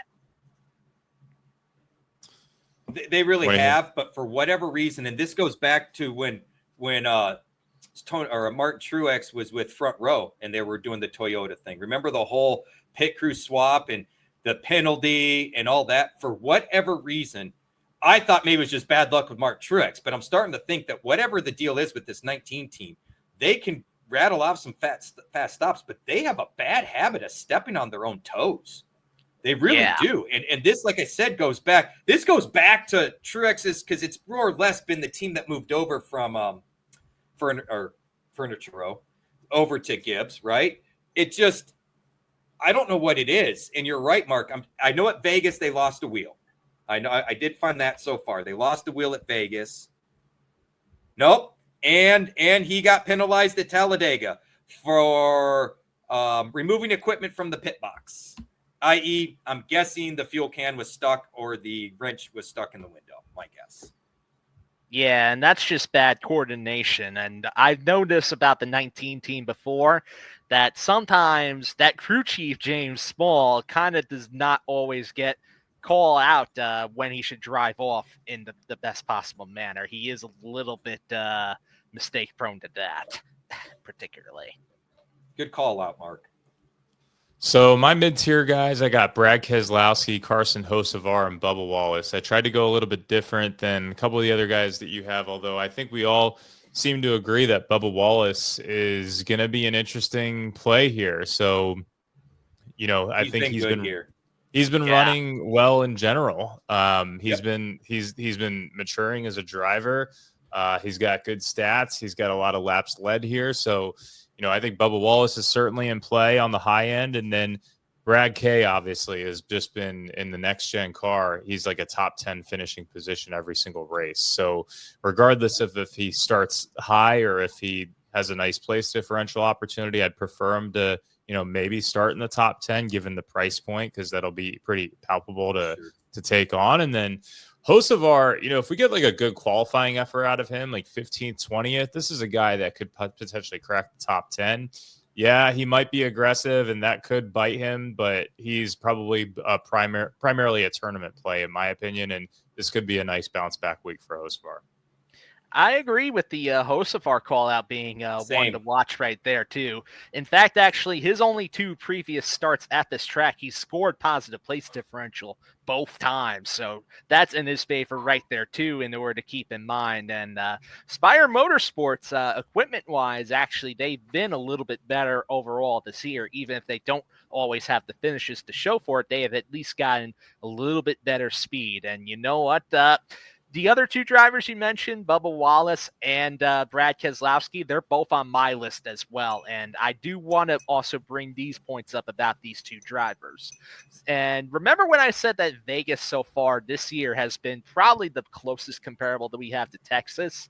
Well, Brad K's best finishing position of the year was 11th, and he scored that at Vegas. So let's not forget about that. And it's a similar track type overall. And regarding Bubba Wallace in that particular race, he led laps and he finished 4th at the end of stages 1 and 2, but he did not get the finish in order to show for it. He was like about 30th or so. And now it's just because him and his team did a botched pit road strategy that ended up sending him to the back, and he never really recovered from there with that. But he had a very fast car that day too. So I gotta say, I like Bubba a lot, especially with how good he's been in this track in recent years too. 2 top 10s the last 2 years. So keep that in mind. And a lot of laps led. 111 laps a couple of years ago. Mark, thank you for bringing up Hocevar, because it was one of those names where I keep coming back to and didn't know what to do with, which usually means I need to make a better note of it. So I'm glad you brought him up. I agree with you. I kind of am a little leery because of his aggressiveness and what's happened there, but I'm really glad you called that out. I'm with you guys on Bubba. Interestingly enough, Brad K, he's the only guy that has 6 top 10s in the last 6 races here, which was just bizarre to me. I randomly stumbled onto that, even though we've only had 3 races in the new car. The guy I'm going with is going to shock you guys. Ty Gibbs. Here's where I'm at with Ty Gibbs. He's like top 4 for the last 3 races of all drivers. And ever since they made the change and brought in Cheddar Smith, we have seen Ty Gibbs doing this. And as someone who I was real big on him coming up in the series and have been just kind of dumbfounded where he's with Gibbs on this top team and he's way before the rest of his team, he no longer is. You're seeing that 54 and you're like, wait, it's fast again. So that might be a little bit of an oddball call. I was kind of taken back at his price point. I thought it was a bit high considering all things. But then when I looked at the last 3 weeks, I was like, if they're looking at recent race data, I get it. So give me Ty Gibbs. I know I'm kind of out there on that one, but I'm big on Ty Gibbs this weekend. Ty Gibbs is certainly an interesting call, but I will say this, though, too. His history at Texas has overall been mixed, even dating back to the Xfinity series. I think for DraftKings, the price point is a little bit too high for me to just go forth and love him without seeing a little more data from him first. But I will say this particularly. If you're on FanDuel, however, I think you may want to use him there instead, because the price point there is much more friendly.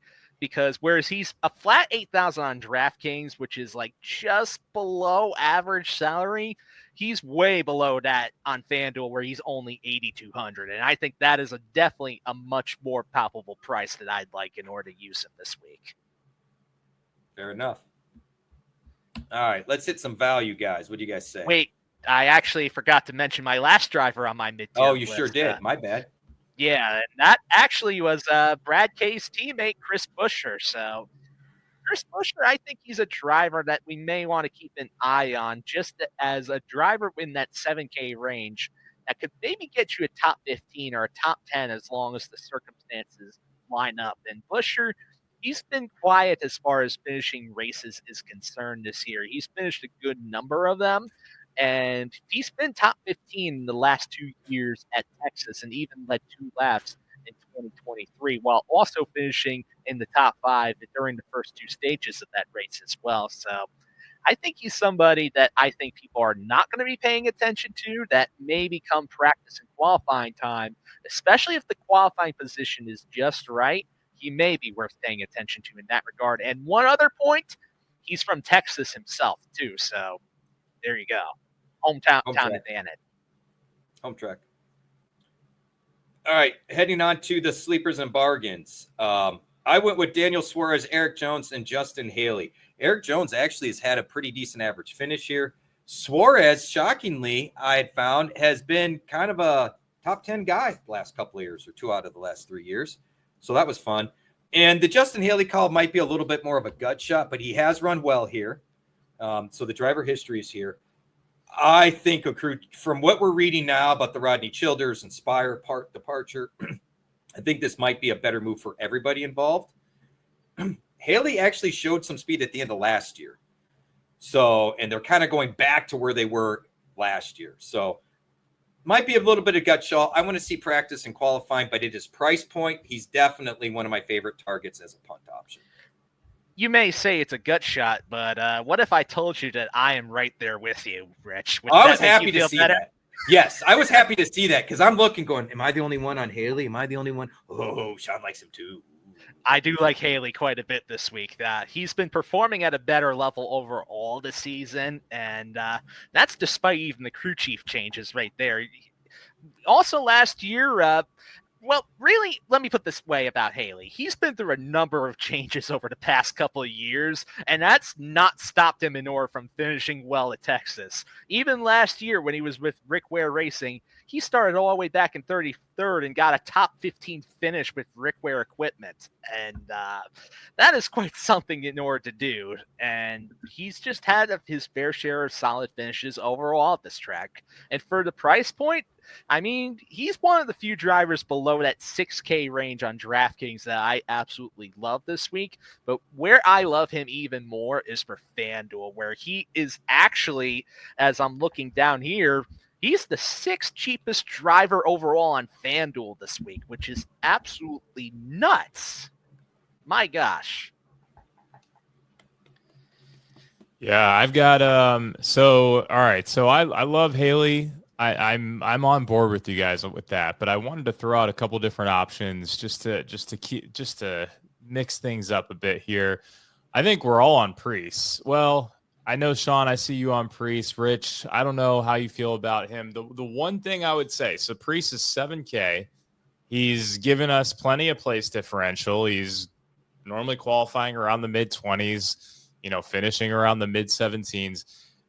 I think I just get a weird bad feeling about him. So as much as I recommend him, play him with caution. I feel like there might be a little bit of fallout coming out from last week.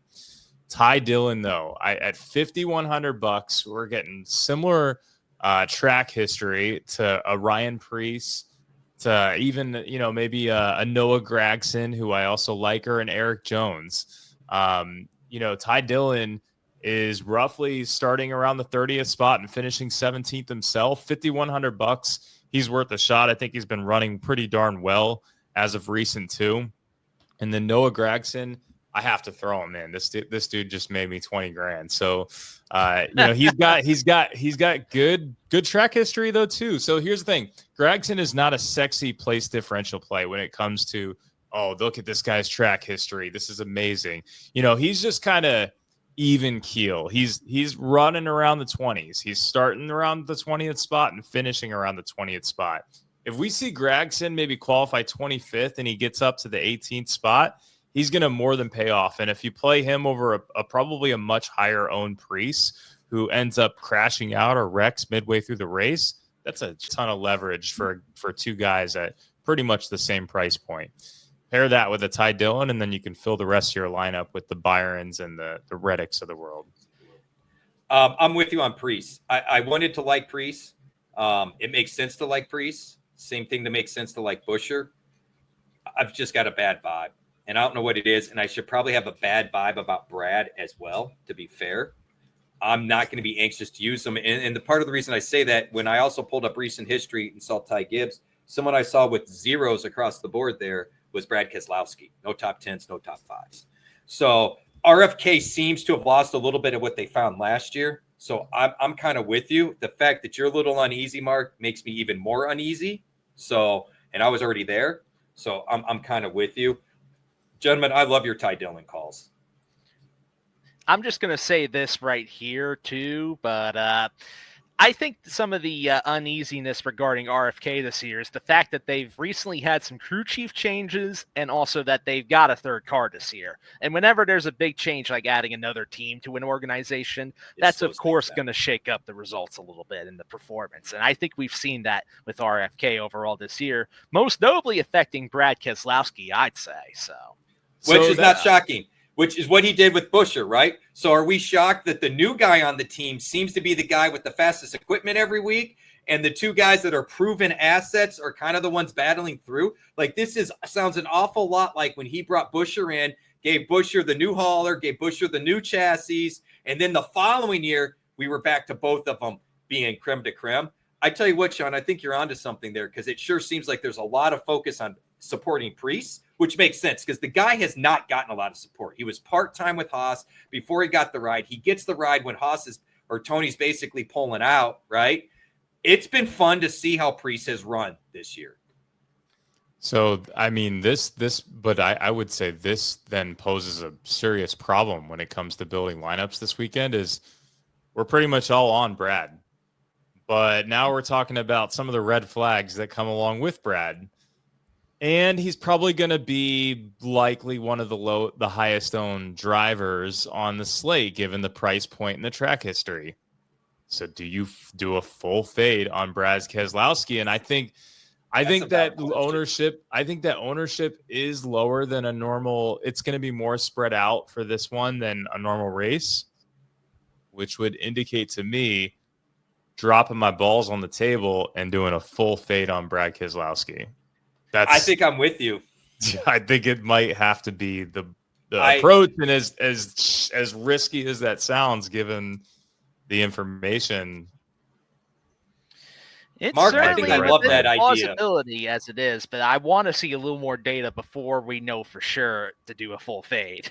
The other problem is because price point, he's kind of in no man's land. There's really, you're either paying up to Bubba Wallace or you're going contrarian to like a Hocevar. So I look at that and I'm like, well, maybe that makes even Hocevar more appealing. These guys are at pretty much the similar price points. If these two land in a similar spot in the field to start off the race, I'm probably going Hocevar every time. Fair enough. My whole thing is that I'm still a little bit hung up on the fact that Brad's best race was on 1.5 miles, and this was probably the closest one compared to Texas too. And that I think is something that we cannot take away fully, I think, too. So, but his best race was only 11, like you said, right? It was 11th, but he did start from the 27th position to get there. So if Brad is in 15th and Hocevar is in 16th, I think I have to go Hocevar. I'd rather bet on Hocevar at single-digit ownership to get to 9th than Brad Keselowski, who might also do it, but he could also wreck and then get leverage over everyone. Yet the other thing, too, is that both of the drivers in question have burned a number of DFS players throughout the year with bad or mediocre finishes. So they're kind of in the same boat on that, too. No, but to Mark's point, though, this is the conversation I think we need to have more regularly. What is the best angle to take down a tournament? If we're going to play tournaments, like we've talked about, I keep cashing these low term, and I'm losing money, right? Because it's such a small amount of money made versus the 3-4 lineups done or whatever. So if you're going to try to win a tournament, you've got to do some of these little things that are uncomfortable. Going with a contrarian play when you don't want to, using a chalky play when you don't want to, these types of things. And I tell you what, the more I think about it, I'm kind of on the angle, and I'm with you, Sean. We got to look at practice and qualifying. I mean, if he ends up having top 5 speed in practice and qualifies 27th, it's going to be pretty tough to not use Brad, right? Conversely, if Hocevar shows top 10 speed and qualifies, 15th to 20th, there's an argument to be made about the single-digit ownership to set you apart, because we've said this over and over again. It pays to be chalky.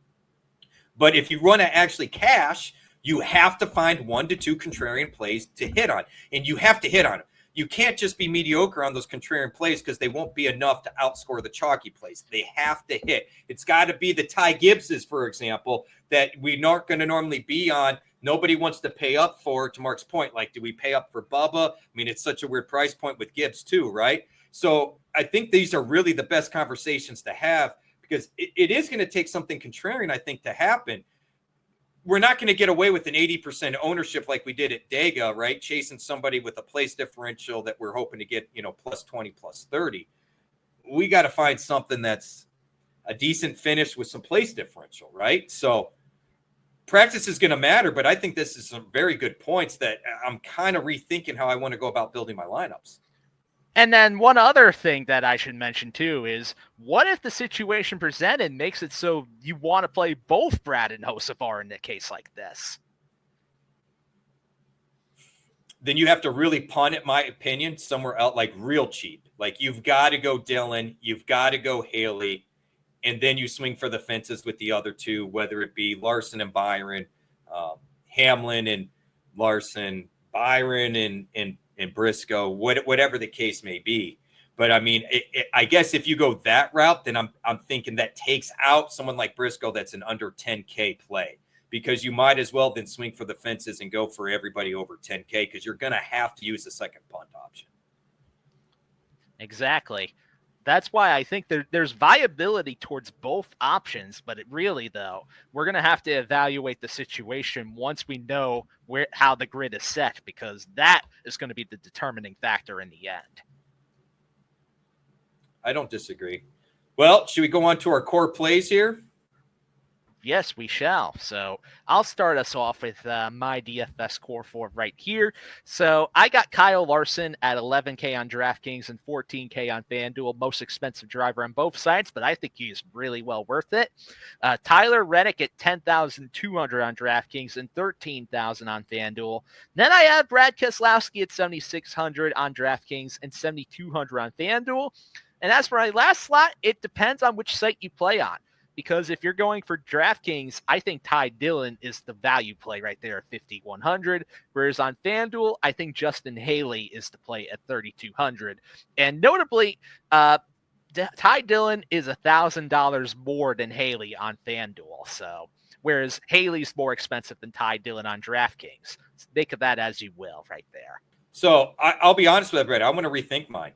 My core was Byron, Reddick, Keselowski, Haley. And after the conversation we just had, I kind of want to change this up a little bit.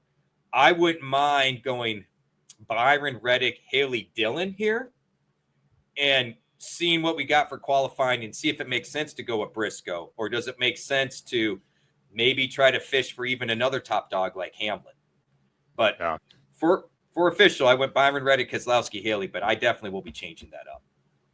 Yeah, mine's Reddick, Byron, Briscoe, and Dillon, and I am I'm in the same thought process. I'm like, maybe it's Dillon and Haley both in your core, and then you can squeeze in 3 10K guys or something like that. Yep, that's kind of where I'm at, and that fits that stars and scrubs mold that I was originally. My gut instinct is telling me so. Yeah, I trust that gut instinct.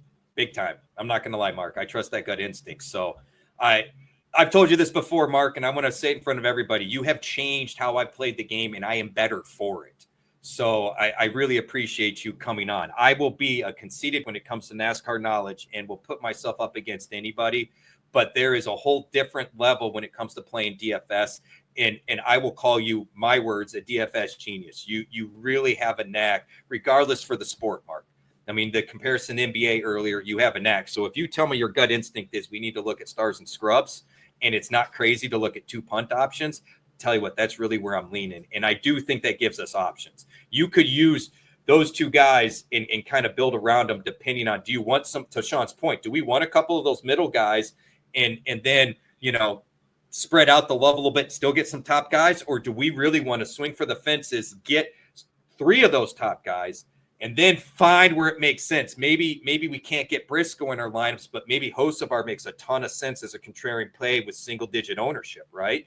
So I'm kind of there. We'll obviously have that in our article. My article won't have that detailed of a breakdown, but for the truck series, we'll have the cheat sheet. Mark will have some great thoughts with the cheat sheet. So make sure you're over there at fantasyguru.com. You're in our Discord. Sean's going to have you covered on Cup. Sean has been phenomenal with some of the Cup stuff lately, like he always has. So please head over to fantasyguru.com. Check that out. That is, if you want to stay up to date, look, we take a lot of pride in this podcast, but if you want to win money on DFS, honestly, you need to subscribe and be in our Discord and be on the website, because that is where the vast majority. We talk a lot of different theory and builds in Discord. We don't hide anything. Mark has never been ashamed to show his lineups. He does it from time to time.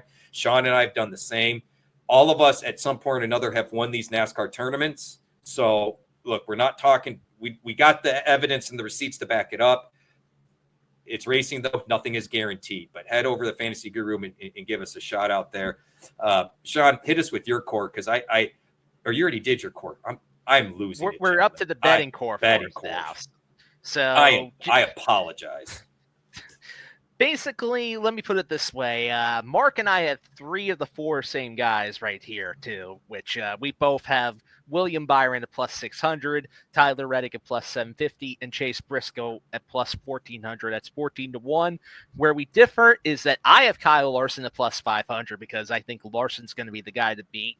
And he has Logano at plus 1,400 right there, which is a very interesting call. But I can kind of believe it there that we could see some of those Penske Fords maybe bringing something to the table too. I know we didn't talk about Penske that much outside of them winning at Talladega, but for this week, yeah, it's not impossible for them in order to get into the conversation. I personally am a little bit more into Ryan Blaney because he's shown more speed overall on these types of tracks this year, but Logano's not a bad overall call too, especially for someone that may be just outside the obvious favorites.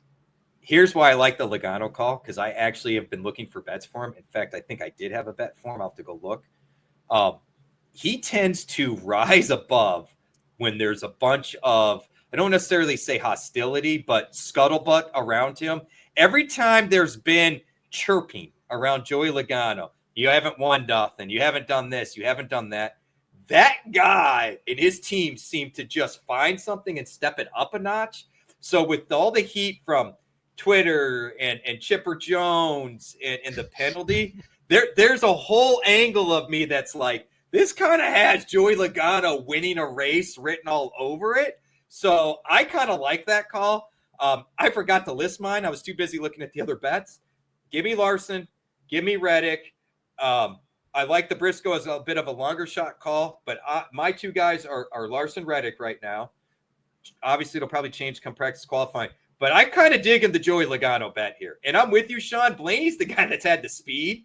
So on paper, yeah, Blaney's the guy to watch. But I'm telling you, man, every time there's chirping with Joey's name, this guy just freaking shows up.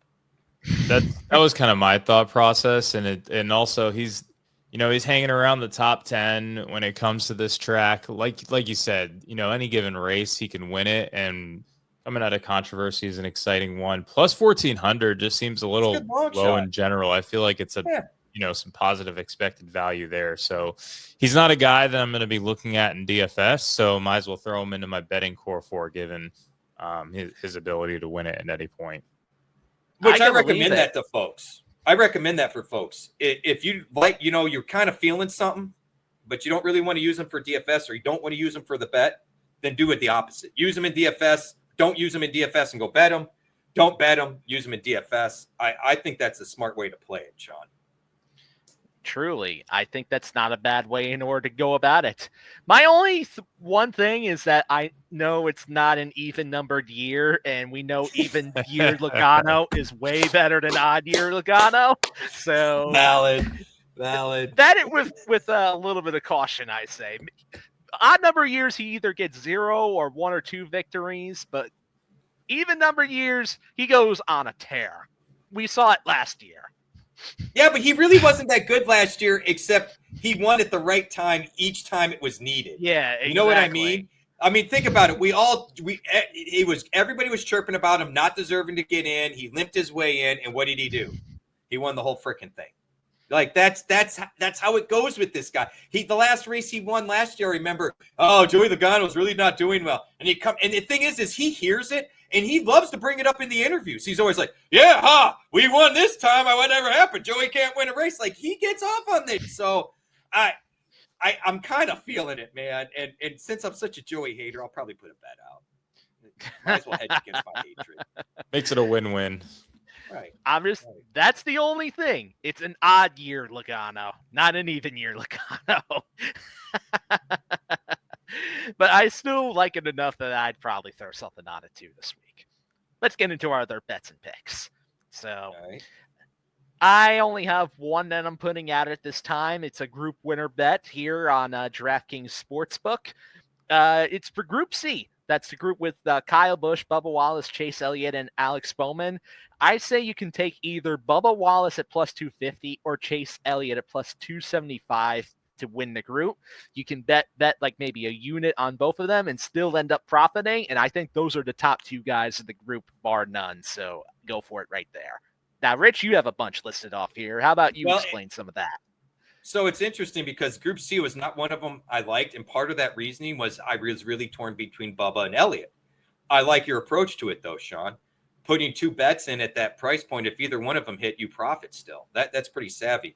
I'm going a little bit different this week. So give me Ty Gibbs for a top 10 at plus 110. I know it's just better than even money, but I'm telling you guys, he's trending in the right direction. It has been hit and miss even in Xfinity, but that's Texas for everybody. So that really wasn't a deterring factor for me. I don't normally push top 10 or top 5s. And I don't know why I'm going this route, probably because I don't want to use Hamlin in DFS or don't plan on it. So if I'm not going to use Hamlin in DFS, I'd kind of like to put a bet out there for a top 5 at plus 110. Again, slightly better than even money. Daniel Suarez for a top 10 at plus 180. Now, here's the thing. I would only do 2 of those 3 bets. I would not bet all 3 of those. If you wanted to bet the 2 top 10s and bench Hamlin, I totally get it. If you're kind of uneasy about Gibbs, I get it. But Daniel Suarez for a top 10 at plus 180, almost 2-1. He's kind of been pretty solid here. It's pretty tough to beat.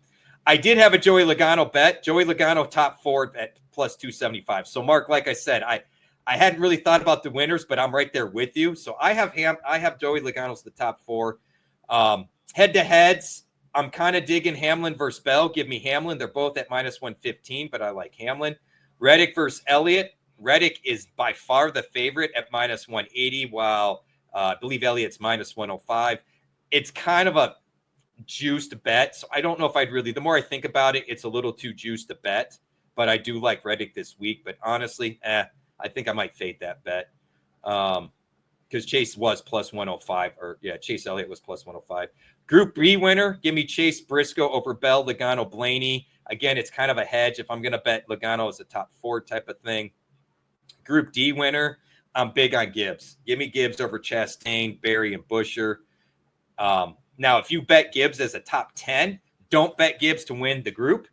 I would consider betting Chastain to win the group then as a hedge. That would be plus 260. Interesting. Some of those bets I can actually get behind a little bit, and others I'm like, I don't know until after qualifying and practice. And that's fair. That's fair. I was kind of playing around with them, trying to force myself to look at the groups and head-to-heads a little more. When I've been asked, my average hasn't been terrible, but yet I don't really push them. So I'm kind of pushing myself out of my comfort zone a little bit. What I post officially in Discord, I doubt I have that many bets. And that's why I'm saying, hey, there's a couple of ways I would do it. If I'm going to go Gibbs here, I don't want to go Gibbs there, right? I'd much rather get some action on Chastain. If I'm going to go Logano here, then I don't want to go Logano there. The plus 275 is the top 4 was more just kind of like I said. Every time there's chirping, Joey seems to step up. Fair. I think that's valid. Out of that list, I have to say I probably like the Hamlin top 5, and I do like the Reddick bet right there too against Elliott as well. It just at minus 180, man, that's so juiced. I mean, you got to bet, almost $200 to get 100 back, right? Like, that's tough. I don't chase a lot of juiced bets though, and I know that's not necessarily smart. Chasing juiced bets, I shouldn't say chasing because they're juiced because they're not a chase. Well, maybe it is a smarter way. Well, what I do in that circumstance, and I felt this has kind of worked out with me sometimes, is if I know I'm into a juiced up bet like that, I take multiple juiced up bets, parlay them together. That's a good one, and then think about how they'll hit that way. Maybe Reddick in a Bubba Wallace top 10, because I really want to bet Bubba Wallace a top 10, but he's minus 125, right? So honestly, I kind of like that idea. Parlaying Reddick versus Elliott, taking Reddick and parlay that with a Bubba Wallace top 10. Yeah, in fact, I was doing a little bit of experimentation before we got on the show here and parlayed a bunch of top 10 bets with a bunch of the top guys. That'll get you plus odds if you put at least maybe 3 of them all together. I was doing that earlier this year, and I just kept missing by one, which has been the story of my life on some of these parlays, even those bigger NFL parlays that I did. We were cashing 6 of 8 legs at halftime, and then I would still miss on one leg in the fourth quarter, right? And it was real frustrating because it's not like I was chasing big money. We were chasing, plus 150, plus 250, something like that. And to see that, 3/4 or more of the bets are cashing at halftime and we're still not cashing the bet at all, I'm not going to lie, I got a little gunshot. And I did a 3-leg top 10 earlier this year and looked like shouldn't say I looked like an idiot. The guys were there with 15 to go, but in typical NASCAR racing fashion, Well, I will say this one other thing too. And if you're getting that close every time on a bunch of top 10s, then I think round robin is the way to go for you. See, that's what Jen said. I haven't done round robins. I need to look at that. Because she is adamant that I'm really good on the top 10s. I probably could be, I don't want to sound conceited here, but I bet you I could go 6 or 7 out of 10 most weeks. And I know that doesn't sound great, but when you think about predicting 50 to 60 to 70% of the top 10 on any given week, I do think it's possible. And I just haven't found a good way to do it, I guess. On trucks, I definitely can. I mean, on trucks, the disparity is so much different that I would be shocked if I couldn't get you at least 5 or 6 top 10s weekly, right? But they're so juiced with some of the main guys that I would bank on that you've got to take swings at guys that you're just so uneasy with to even get to say plus 150, plus 200.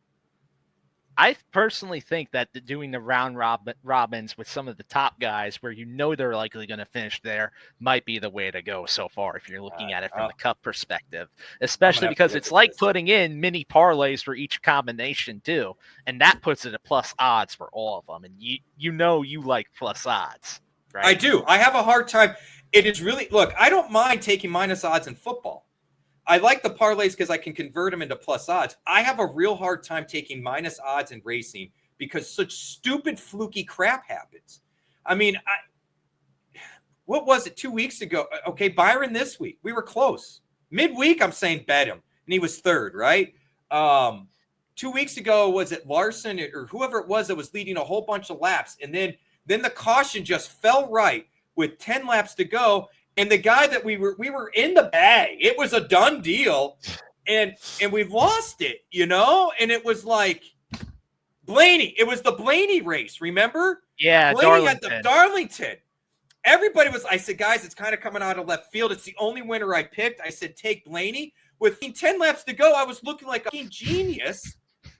And then that freaking caution came out, and he steps on in the pit stop. And now it's like, and same Kurt Busch at Daytona the one year. I had him at like 27-1 or some stupid stuff. He was leading, and then they're like, we're going to pit. And then the lightning came, and it just ruined the whole race. And he had it won had he not come in for a pit stop. It was just like, so for me, because the losses hurt so much, if I can't get plus money in racing, I really struggle to bet those odds. It's funny to me because when we talk for football, a long shot bet is plus 250. That's a long shot football bet. For NASCAR, that's like the top favorite for the week. And I tell people, don't bet it. Don't bet it. It's not enough. Don't bet it. It's just a different approach. It's almost like you got to look at it like a portfolio of different bets and play it that way, like Sean was saying. I think I agree. The round robin approach, I think, is probably the way to go. Well, I will turn to you guys because I'm not doing something right.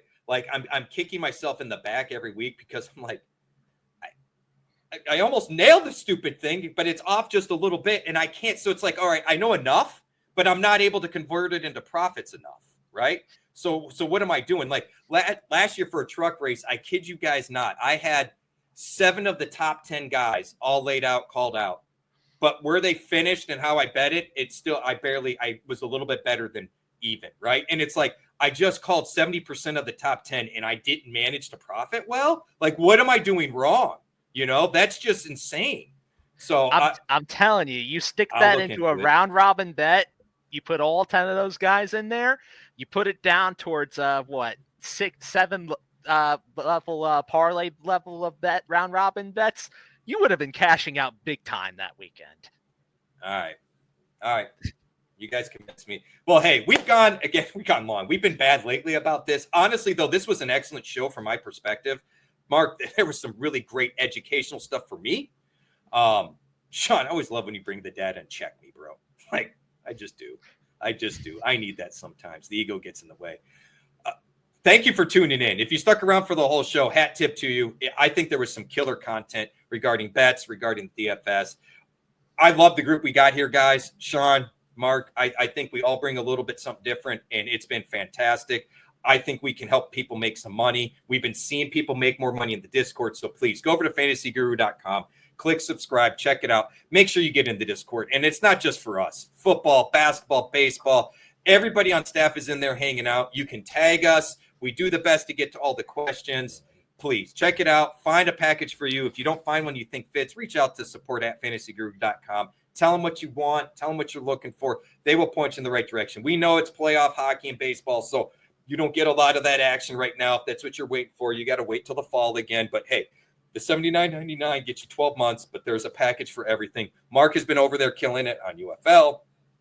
Sean can speak to all the football stuff that the whole team is doing over there. Jeff to Armando to Russ and Ray and Patio Joe. The baseball guys, I know Ray does his thing. I don't know how he does the football and baseball thing overlap because he's so neck deep in baseball. But Rob, I know Rob Povia's got some great charts over there. And hat tip to MLB Model. Jen, my wife, talks about some of the models that Rob Brink has, and I recommend checking them out. So please go over to fantasyguru.com. On behalf of Sean Engel, follow him on X at SeanE247. Be sure to follow the shark fisherman Mark Hogan at DFS_Marlin. He's roping in big fish all the time. We should call him Fishing a whale for victories. No, he's a whale hunter. This dude's a whale hunter. I mean, Moby Dick ain't got nothing on him. But follow Mark over there at DFS_Marlin. He's got some great content. Don't follow me on X at Fantasy Bosco. Seriously, don't. You can hit me up in Discord. It's a much better place to talk with me. On behalf of all of us at fantasyguru.com and the Elite Plus Network, until next time.